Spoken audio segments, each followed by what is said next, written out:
Welcome to the Burgundy and Gold Knuckleheads podcast. As always, you know who's riding shotgun with me. I say it every time. It's my main man, Reggie. What's going on, Reggie? Hey, what's up, kid? And you do say it every time, and you do not miss a beat. And I think everybody comes to expect that that's going to be your intro every single time, because if you didn't say it, I think, and I'm pretty certain people probably want to know what is going on over there. Yeah, I'm gonna have to mix it up one time. Instead of saying riding shotgun, whatever. I'm gonna have to come up with something else. No, you might throw me off. You might throw me off if you do that. So you probably should. It might, Reg. You're pretty. You're pretty quick. I think you'd be able to roll with it. Unless I say something ridiculous, which I've been known to do that, and all you have to do is sit back and laugh, and while I recover and make fun of you as well. Yeah. So today's show originally was going to be about everything going on in training camp, but there's been some breaking news, and so we're going to end up focusing on one particular topic. As if you probably already know as I'm saying this without me even saying it. But before I get to that, we've got a guest today, all the way from across the pond. We've got James joining us today. Hi guys, how's it going?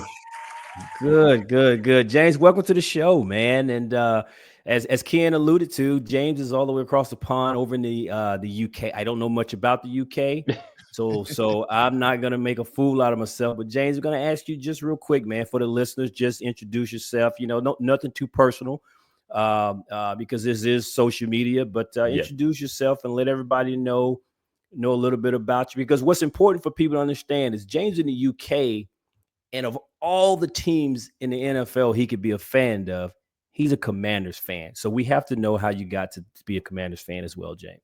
Yeah. So from the UK, well, northern UK, so England, a town called Bolton. Funnily enough, how did I start following the Commanders? So when I was in the army, one of the guys at the old NFL game. Okay. And I flipped, so I picked going on there, pressed randomize, and it came up with the Washington Redskins. Okay. So ever since then, we've been a Meadowbank Commanders. So who was the quarterback, if you recall, when you first started being a fan? RG3. RG3. Yeah. That was an exciting time to jump on. I mean, it didn't last long, but it was an exciting time for you to jump on. Yeah, very good. Yeah, no, brilliant. And then obviously the injuries and everything like that, and then the quarterback that made me fall in love with it was Kirk Cousins. Yes. Yeah. Love Kirk Cousins myself. So yeah. Well, Kirk's a good guy, man, and he's still. It's interesting to know that Kirk was kind of the bridesmaid, if you will, of that draft. Being a 4th round pick. And yet he has gone on to have the long career and has made all the money that we thought RG3 would have and would have made over the course of the years. And man, because Kirk is a very wealthy man. 100%. He's made more money than Tom Brady. Oh, it's ridiculous. Yeah. Did he really?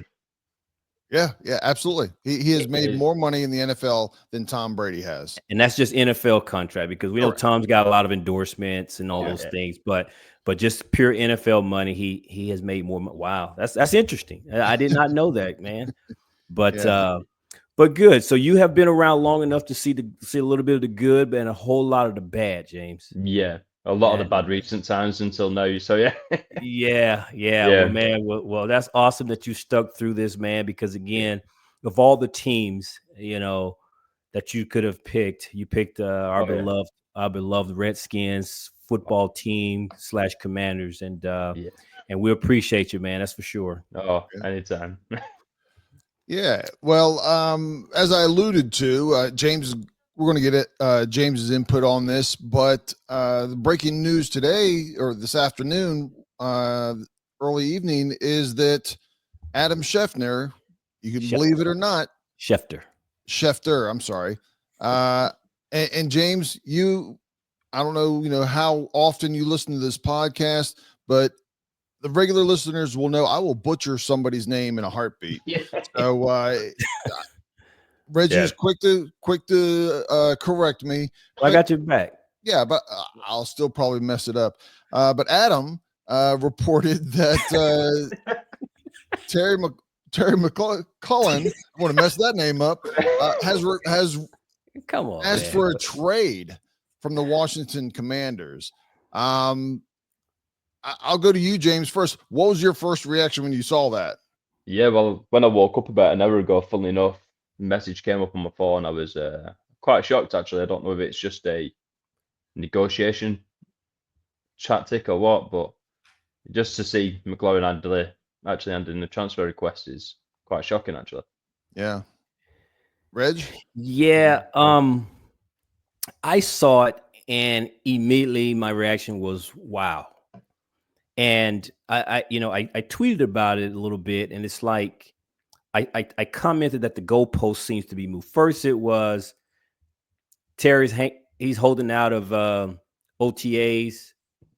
He'll be fine for camp. Camp shows up. He'll be there. He sits out for camp, and we're still like, okay, well, eventually they'll work it out. He shows up to have what we call the hold in. Spend a week, still no deal.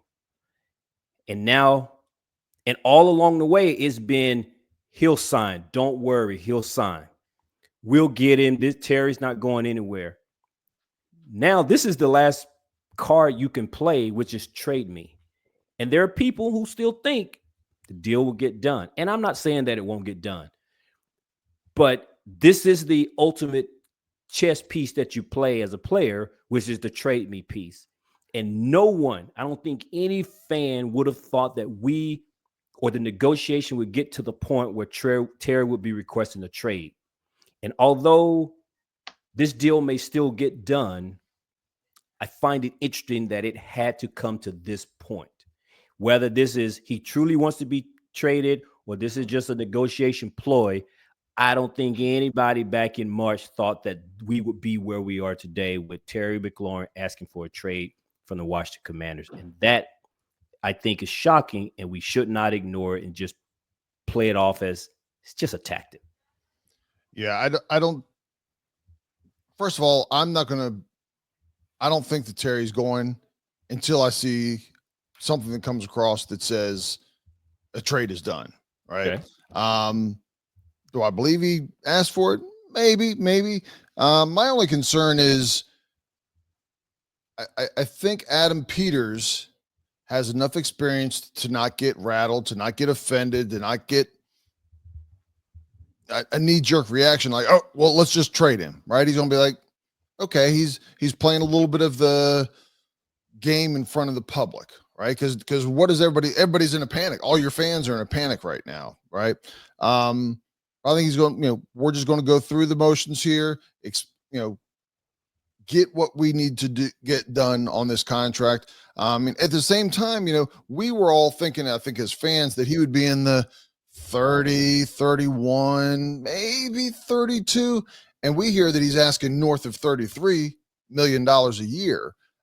Is that 33? Is that 34? Is that 37? I mean, we don't know what that number is.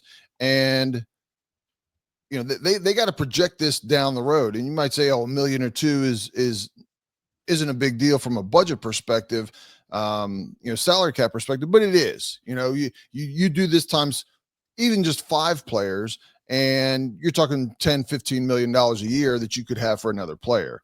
But I think Terry needs to be a little bit careful, because what if Adam feels like he can't get the deal done, and he's like, okay. I think Terry needs to be careful of what he wishes for when he asks for being traded. And maybe he's 100% fine, but be careful just in case that happens, right? Somebody might be I guarantee you through this process, people are already in communications with Adam Peters about, hey, are you interested in a trade? Oh, you're not? Okay.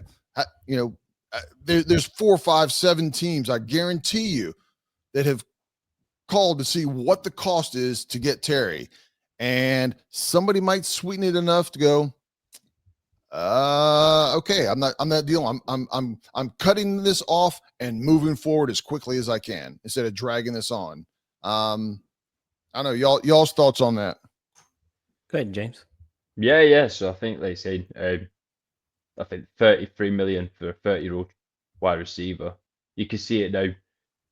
The stuff that he's done over the years, it's been brilliant. And then now you get into that back end of your career, injuries might add up. So I think they said the reports have come out. He's been looking for a 2 or 3 year extension, 33 million. They're saying if you do that 33 million, and then a couple more players are, oh right, I want a contract extension. They're going to want those extra 2-3 millions. It's just going to start adding up. It's just not good for the team, really.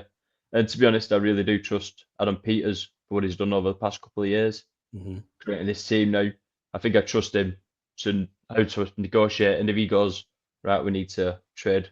Yeah, this will Terry definitely McLaurin, be. I think, yeah. Yeah, this will be testing everybody's faith in Adam Peters, Yeah. right? Because you still have faith if he trades him, right? You've kind of saying that, Yeah. but there's going to be other people that are like, man, this guy's lost. This is where he lost us, right? This is where the team goes down or whatever starts happening. Like I said, Terry McLaurin has been the face of the Commanders for the past, 5 years now. So this now, how he handles this is how the fans will actually see Adam Peters. Yeah, I was trying to. It's a tough time for Adam. Go ahead, Reg. No, I was trying to find the poll. I had put a poll up, and I was trying to find the results here real quickly. But it was basically back before training camp started, and I said, if Adam Peters were to trade Terry McLaurin, would you still have trust in Adam Peters? And overwhelmingly, the majority of the people said, yeah. Even with if they were to trade him, in the comments were, along the lines of, I hope Terry resigns, or I still think the deal gets done. But at the end of the day, I still trust Adam Peters. And I think that's the sentiment of a lot of fans. Look, I understand that this is the business of the NFL. But to your point, you can overplay your hand. There's a lot of people who feel as if Terry's agent may be a little bit, I'm not going to say on the inexperienced side, but we love Terry McLaurin, the player, and we love him as the person that he is. We see him publicly. But what's interesting is Terry McLaurin is his agent's highest profile player. And Terry, if we recall, it was a 3rd round pick who has squeezed every ounce of talent and has overachieved by the expectations of many people.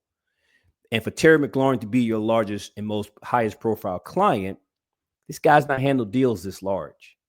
And so some people feel as if he's overplaying his hand, or he's getting bad advice from some people in this negotiation with Adam Peters. Adam Peters came from, as we know, he's got his start in New England under that organization. He was in Denver under that organization, and then he's been in San Francisco. Organizations that have had a lot of success, negotiated a lot of big contracts. So although this may be Adam Peters' first go at it as the head man in charge, he's been in meetings and been in the rooms of these types of deals. So you got what I'm going to consider inexperienced agent trying to negotiate with an experienced GM. And someone's going to have to give. And I don't know if this trade request came at the behest of the agent. But if you're really not looking to be traded, Terry, I don't know that I would have played this card. I think he's playing a dangerous game at the end of the day by making such a public request. If he wanted to do this behind the closed doors and have these discussions, because he's out at camp, right? He's doing the hold in. But to have these negotiations go public, which again has been completely opposite of what this front office has done since they've been there. This type of public negotiation, we're seeing some of the dirty laundry being aired, if you will. And we've not seen that up until this point. And so it's interesting. And it's going to, I think, pull the fan base in different directions, and could splinter the fan base a little bit. Well, so I don't know. Yeah, and to your point, starting at 8 a.m. when reporters and and people hit the field practicing whatever time frame that is, it's an instant distraction. Yep. Right? Every single, I don't care who's getting asked. It could be Jaden, it could be Quinn, it could be Peters, it could be the water boy. They're all going to be asked about Terry, and it becomes an instant distraction as opposed to what they're doing to practice to get ready for the game. Even the players now, they're sitting in the huddle, they're sitting, as they're putting their shoes on, they're talking about it. It's going to be interesting how this all plays out, because from my perspective, Adam Peters has probably already thought this through. He's already had conversations. If you're, as a good GM, you're always looking forward, right? Terry, Jaden could break his leg tomorrow. What are we going to do? Terry could break his leg tomorrow. What are we going to do? It's those situations that you're getting paid, that you're doing all off season, right? You're making moves for your backup and for worst case scenario type things that you're always talking about. I don't know, always talking about, but you're having conversations about. And I say that because I'm not going to say that Jaden is at this level, but it was a shock.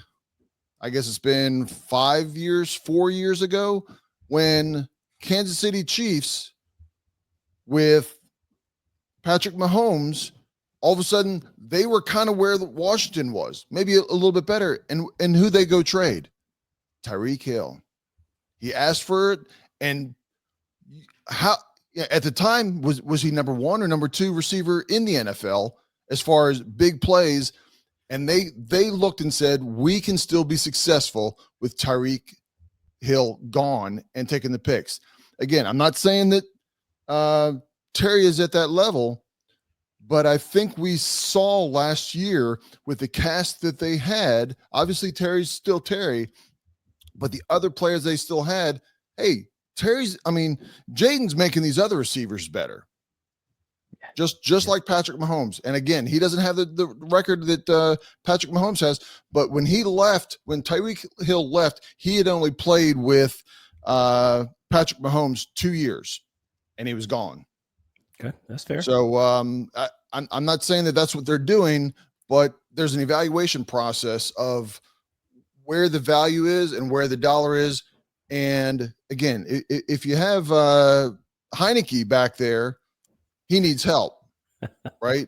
Jaden doesn't need as much help. We all need help, but not as much. So I just kind of want to throw that out there as a nugget of what we've seen. There is a record of these kinds of things happening when you're like, there's no way they would get rid of X player, and sure enough, they did. Well, I think the main thing as well, you've got to really notice that the one player isn't bigger than the whole team. Right. So the whole point of view of that is him doing that, and then noticing that that is best to put it, the grass isn't always green on the other side. So he might put this request in. Adam Peters might be saying, right, we're not nowhere near our evaluations of yourselves. Trade you across, and he might go over to Cleveland, knows, team. Yeah, Cleveland, yeah. The Jets. Right. You just need to look at Cleveland, the whole quarterback situation right there now. Yeah, they can trade you, and it just may not be where you want to go, but they can certainly trade you. They go to Tennessee Titans, Yeah. These teams aren't real. I think the Tennessee Titans are probably the best team for him, but it might not be coming towards the end of his career. He wants that Super Bowl. Yeah. And I think, to be honest, we're the best team for him to get into that. Well, I will say this, all things considered, Washington is better off with Terry McLaurin in the uniform. And I think Washington is good for Terry as well. But I'll ask you, James, what do you think is a fair offer to Terry, right? As a fan, based on everything that we know, his age, you can give me what you think he should get per year. You can give me how long you think it is total. Just curious what you think would be a fair deal for Terry. I think front loading his contract is major, offering the more money at the front, and then initiatives over the second and third year deal. Mm-hmm. I think that's best. Could, like you say, 30-year-old wide receiver, 33-year-old wide receivers. They're not, one injury could potentially end them. Right. And I think that's probably best for it. And then you kind of taking a hit on the, you're saving money on the long-term contract when Jane Daniel needs a new contract, when the rookies that are coming through, Sandra Still and stuff like that, their contracts are coming up. And they're saying he's trying to build a project now for the next 5-10 years. And potentially this deal now, if he adds too much money onto it, can hinder the team really. Yeah. So yeah, I think about a 30 million per year deal, maybe a 2-3 year contract. 30 million. But front load the contract. Yeah. And I think that's fair, because here's what people have to consider. And I heard this on someone's podcast, but take Terry's contract aside. I think after this year, Laramie Thompson will be looking for an extension. Deebo Samuel's on a 1-year deal, will be looking for a new deal. Frankie Louvu I think he signed a 3-year deal, which I think was essentially a 2-year deal, which will be looking for an extension after this season. And I think I'm forgetting one more player. So these are all key players on your team that you're expecting to be major contributors that are all would be looking for deals next year, along with trying to pay Terry. Let's just assume it's $30+ million a year that you have to pay next year. And so it's not just about Terry's money, and Terry should get every dime that he's earned. But what we don't know is what he's truly asking for. And I as I was telling Ken before we got on the air here, I left all of my notes. So I had this written down, and we talked. There was this thing about Cortland Sutton, who just signed a contract extension with Denver. And I think his average per year is about $22, $23 million, right? And you go Cortland Sutton. Well, Cortland Sutton is the same age as Terry. He didn't come in with Terry, but he's at the same age as Terry, and their production is almost identical. I think Terry has 1,000 more yards than this guy. He's got more touchdowns, and the receptions are very close, but yardage, Terry is above him by about 1,000. And this guy got $23 million per year for a 30-year wide-out receiver who's got this similar, almost identical production over the course of their career. And some people say, well, that's not shouldn't deter what they give Terry, but it sets the floor, as opposed to the comparison to DK Metcalf, who bigger, stronger, younger receiver. Although they came in together, they're still not the same receiver. You still can get 2 more years out of DK Metcalf before he reaches Terry's age. 2 more years from now, Terry's a 32-year-old receiver. And by all means, I want to be clear, I really, really hope that this is just something, and maybe it expedites the negotiation and they get this done so the noise can quiet down. And I want Terry to be here, but I really hope they get this done, man, and that he does not get traded. Yeah, and when you look at Terry, let's just say they trade him and all you get is picks for it. I mean, it's potential that somebody gives you a receiver for it, but if it's straight picks, that means all of a sudden Deebo Samuel, who's often injured, is your number 1 receiver. And I don't like that. I think we've got some good receivers behind, but I think, like we had Terry last year as our number 1 go-to guy, you got to have that go-to guy. And even if Deebo's out for 3 weeks, that's 3 weeks where you don't have a go-to guy to help take pressure off the rest of your team. If Terry signs, now you have 2 go-to guys. Terry's 1A and Deebo's, 1B. And again, but Terry and Deebo are 2 different type of receivers as well. 100%. Yeah, 100%. And how you attack with having both of them is much more dynamic than really either one of them being gone. In the trade scenario, Terry's gone. In Deebo, maybe he's missing, 3 or 4 games, type of scenario. But It'll be interesting to see where we go with this. And I'm just gonna it's early. You know, we're only an hour and a half into the news. I'll ask you, James, is Terry as of this moment, how you feel? Is Terry coming back or is he getting traded? Oh yeah, 100%. I think he's still staying, but I think it can burn a lot of bridges in putting this transfer request in to the team. The fans mainly, some fans can really take that to heart, can't they? Yeah.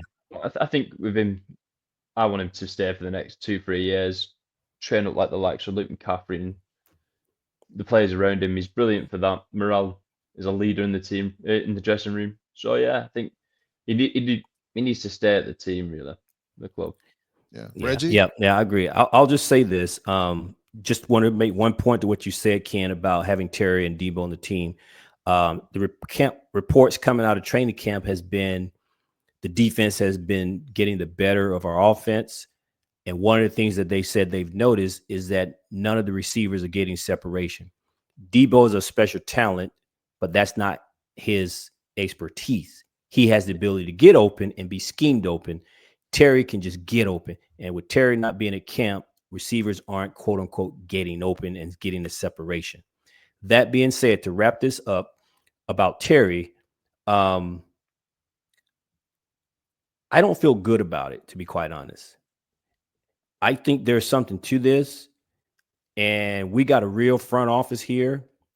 And it would not surprise me if we hear that they've traded Terry McLaurin.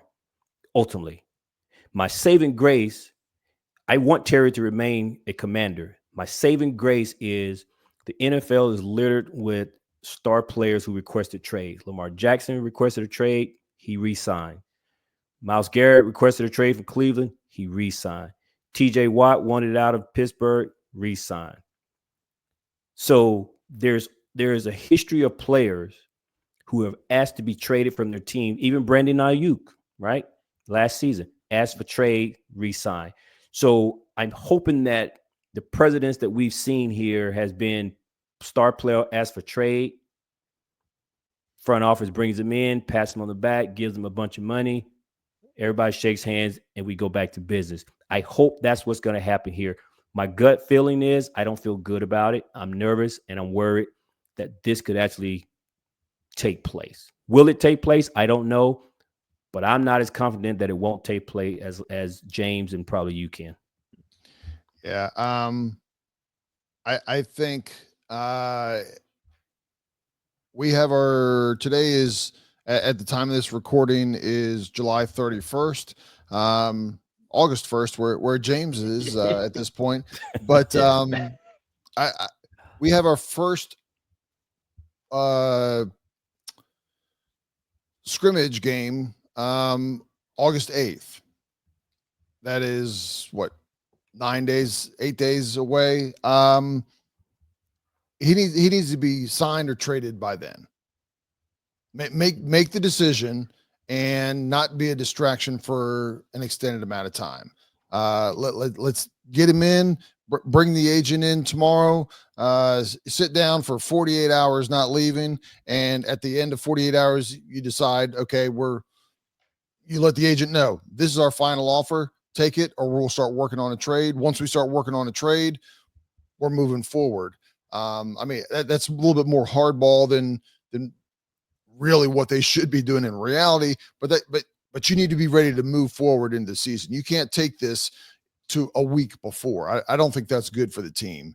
But I think it's going to get done. I think it's going to get done and he's going to sign. I hope you guys are right. I think Adam Pete needs to look at this. Kansas City, like this whole Tyreek Hill situation, he does need to put his foot down and say, listen, this is what we're offering you. If you want to go to another team, you're more than welcome to. But like I said, he's do what the best for the team, really. And I think Terry McLaurin is best for the team. But if he doesn't want to be here, so be it. Couldn't have said it better myself, James.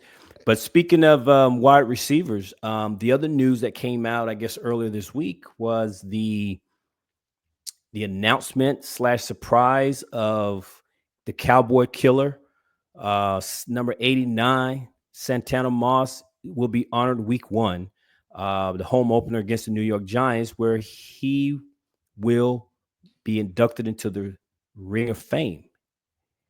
And I think it's awesome. I think it's well-deserved. And I think most fans would agree it's long overdue. Josh Harris and the crew, I was having this conversation with a coworker, and all of the things that should have taken place over the last 20, 25 years by this organization, they're now starting to do. We don't have to rehash Dan Snyder. We're all aware of what his tenure was like, and which was doing a lot of nothing, which is why the building looks the way it does. The stadium is the way it is, and no honoring of former players, the alumni. A lot of players distance themselves from the organization. Well, all of that is changing. All of that's coming back. If you go into games, they have the legend of the game, right? Since the takeover the past 2 years, they've retired 2 jerseys: Art Monk, Darryl Green. You got Santana, and going into the Ring of Fame. And I think there's a lot more to come. They've already announced how they're going to have a much better statue in honor for Sean Taylor. So they're doing all the things. But right now, the next one up is the Ring of Fame for Santana Moss. We will be at that game. So it'll be awesome. And I'm glad, man. And as a fan living here in Dallas, Santana Moss, and always watching Washington come here and play, has loved every bit of this guy, man. And he's been what we would consider a Washington Redskin true and true. So very, very happy and excited for my man Santana Moss. Yeah. Your thoughts, James? Brilliant. I think since Josh Harris has come into the team, he's made you proud again to be a Commander, a Redskin. 100%. And like you said, we won't go on to Dan Snyder. His tenure in charge of the Commanders is criminal, pretty much. Yeah. So yeah, I think how he got to be the owner of a team is beyond me. So yeah, just to see now that they're actually honouring past legends of the team. It's right. It's the right thing to do, really. Yeah, absolutely. Yeah, absolutely. I mean, I'm for those that don't know, the game where Santana caught 2 touchdowns against the Cowboys in the last 5 minutes. I was at that game. I was in the end zone, the middle deck or whatever, and just watched him just like he was running right on to me. And the first one was magnificent. The second one, when Brunell threw the ball, it was a touchdown. I mean, the ball wasn't even halfway there, and everybody, you just knew he's got that. That is right, going to be right in stride. And I was there with a bunch of other fans in this little mini section, and I think we were louder than the whole rest of the stadium at that point, because it went dead quiet and the place went crazy. And that was, not that he hadn't had success against the Cowboys, but that was where he became the Cowboys killer. Yeah, absolutely. I remember watching that game at home and was jumping up and down, yelling, screaming like a kid watching that, man. Because again, being a fan, dislike for the Cowboys, and for that to have happened, for us to come back and do it in that fashion and in that manner. Yeah, I remember it. Like it was yesterday, man. So it's pretty good. Yeah. Yeah. You kind of went over, I don't think we had talked about it previously.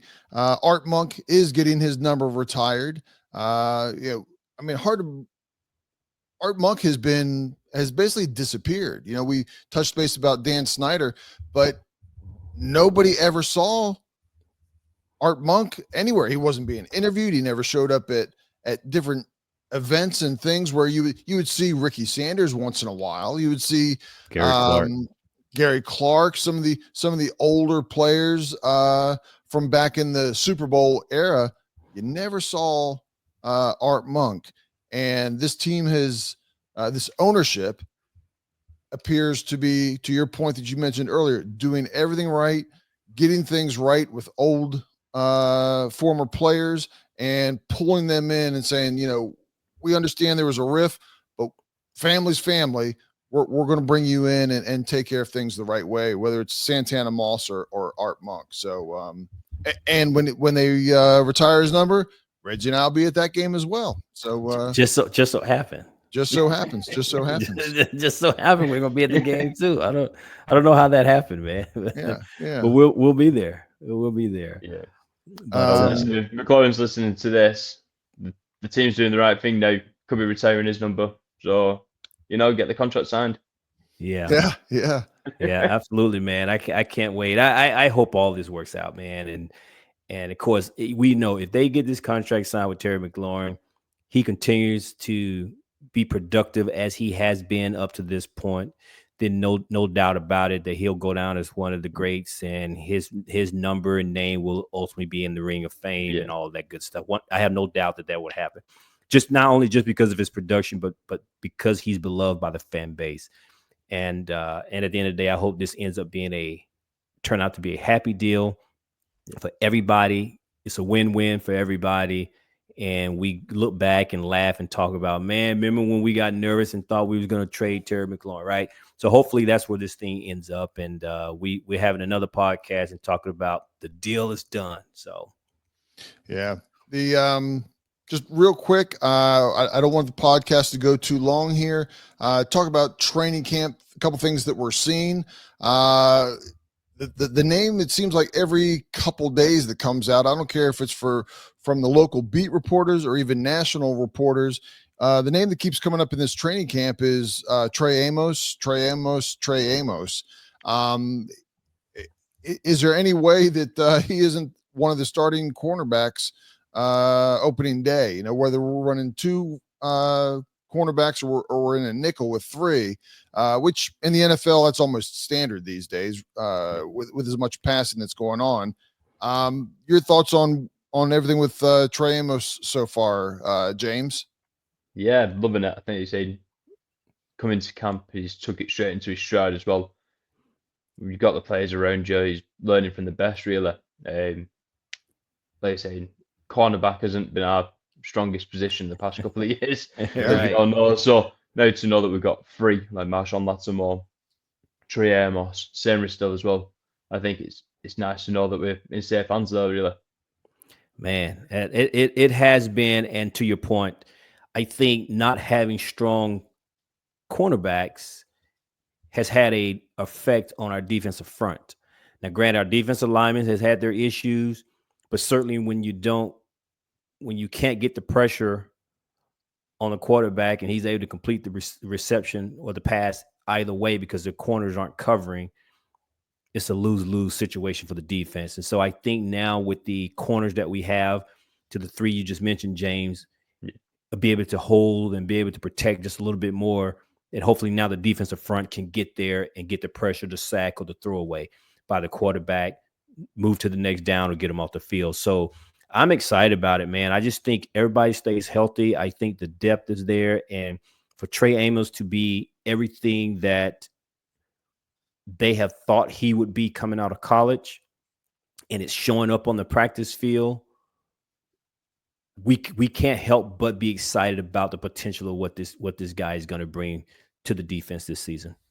Yeah, and to piggyback on that, Sandersill did great in the playoffs last year, right? He was coming in, and all we're seeing at a training camp is he seems like he's taking it up another notch. So second year player, he's getting better. Amos is doing his thing. We need Lattimore to super glue his hamstrings on there so they don't come off throughout the year. And I think in the secondary, I think we're going to be in good shape this year. Yeah, so. Yeah, I think so too, man. I'm looking forward to it. But yeah, the other thing that I think I'm looking forward to is seeing Bill. That's what they call him, but Ja'Cory now I'm tearing up his name. Krosky Merritt. There you go. Thank you, guys, because I would have totally destroyed it. Yeah, he's got like three names, but he goes by Bill. He has seemed to have looked good, but again, you can only do so much in practice.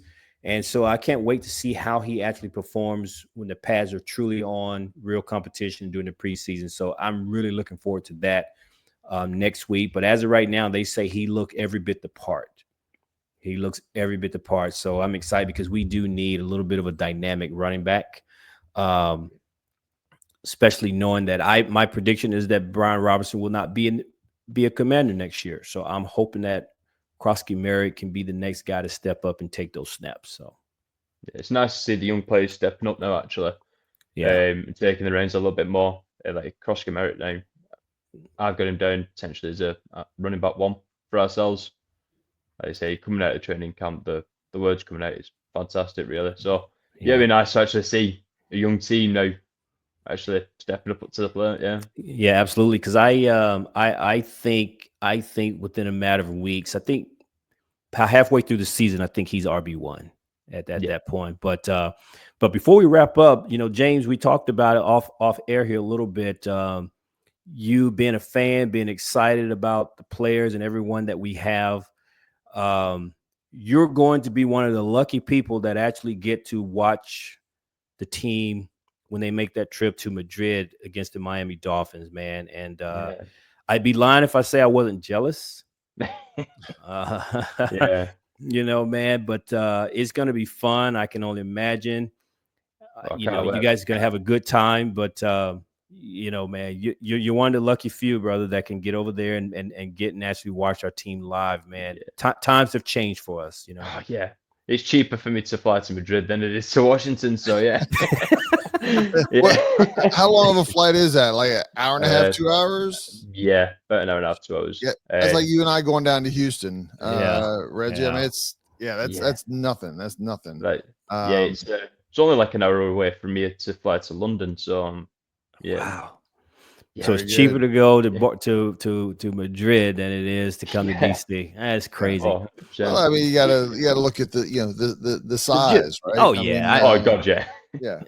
I totally get it, man. But that is awesome, man. You're gonna have a great time. We go to games in DC. Ourselves, we go from Dallas to DC. Excuse me, and the folks are great. And just following on social media, I know quite a few of those folks will be making the journey to there, and we'll make sure you get to link up with some of them. But you're gonna have a great time, man. It's gonna be fun, and you're gonna realize because you're gonna be around all your fans. It's gonna be one big family. It's like distant family, but it's family, and it's gonna be great. It's gonna be a great time. Funnily enough, I thought I was the only Washington Commanders fan in England, but there's another guy who goes to the Bolton games, my home team, football.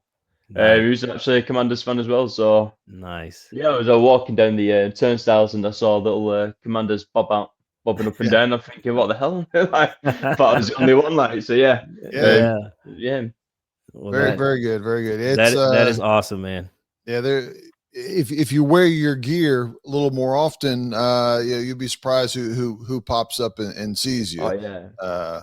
Especially like you said, because you're an anomaly there in that area compared to being here in the States. But I want to thank James for joining us. Appreciate it, guys. He's up at the middle of the night here practically to join and talk all things Commander. He joined at a good time. And he's a friend of the family. James, do you have any social media or anything that you would like people to follow? So you've got me on Twitter. Do you know what? I can't actually remember my handle. I think it's JamesNT11. So guys, if you, we'll make sure we tag you when we post it. I appreciate it. Yeah, reach out. If anyone who's going to the Miami game, reach out. Happily have a pint with you, maybe a few more. So and hopefully celebrate a good win against the Dolphins. Yeah, man, it should be great. Should be awesome, man. I'm excited for you. I'm excited for everyone that is gonna get the chance to go and experience that, and certainly fans who aren't in the U.S. who are gonna be able to come and see their team. It reminds me of when the team would come to my city and I would get to go watch them and stuff like that. So you're gonna get to see them play live, man. That's going to be awesome. You're going to enjoy it, really. Well, my cousin, he's a Jags fan, so they fly over to London every year. So and going watching them every year, it drives me insane. So finally coming over to our side. That means there's probably more Jags fans there than there are in the United States, because Oh yeah. there's not many there. Well, they're on to Fulham, don't they? So he's so yeah, trap really, but Yeah. But for those, reach out to James if you're going over Yeah. there. For those that again haven't traveled with Washington, I guarantee not just the Commanders, but the NFL also, they're going to have a lot of activities going on there. I guarantee you the Commanders are doing some kind of pep rally, big thing promotion, and you're going to be in a sea of burgundy and gold, and you're going to be really digging it there in It's going to be awesome. It's going to be awesome. Can't wait. But, well, James, we'll sit tight here, man, as we sign off. We again thank you for joining us. We appreciate everybody tuning in and listening. Great news, big news, breaking news today, but we hope it was just news, and nothing else comes out of this other than a signed contract by Terry. But if something else happens, we will certainly bring it to you. And as always, peace out. Peace out, knuckleheads.